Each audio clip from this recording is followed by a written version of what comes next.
Кога ја најдов Вања беше доцна. Кога го зема незиниот живот, го зема и мојот. Упропастено е целото семејство и сите останати, кажа Александар Ѓурчевски во кривичниот суд.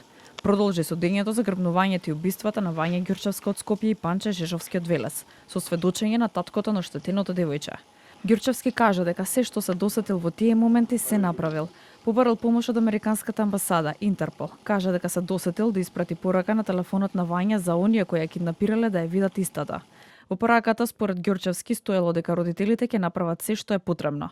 Посочи дека не се познава со Велибор Манев, Владко Кешишев, Боре Видовски, а во минатото за прв пат слушнал за Лјупчо Палевски кога се кренала врева околу објектот Тифани, во чија непосредна близина живел Ѓурчевски.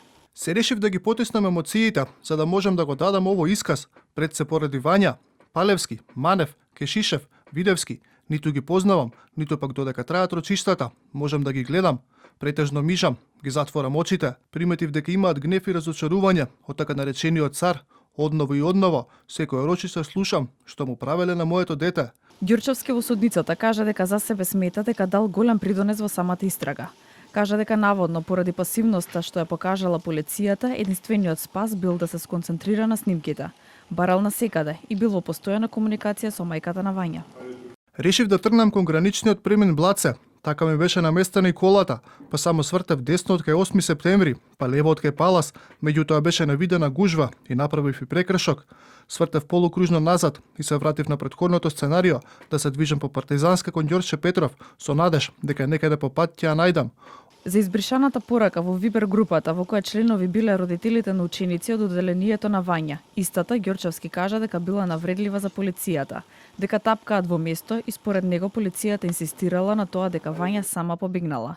На снимките кои ги прибавил Ѓурчевски, рече дека се гледала колата на смртта. Ѓурчевски кажа дека кога било пронајдено безживотното тело на Вања, бил повикан во полиција. Таму му била вршена физичка тортура, иако не знал зошто. Му било кажано дека треба да признае. Одбраната на Ѓурчевски со став дека остава на совеста на обвинителството. Не очекувам дека јавниот обвинител, односно застапникот на обвинението, туку така едноставно ќе се предаде. Јасно му е на јавното обвинителство дека аргументи и докази против Александар нема.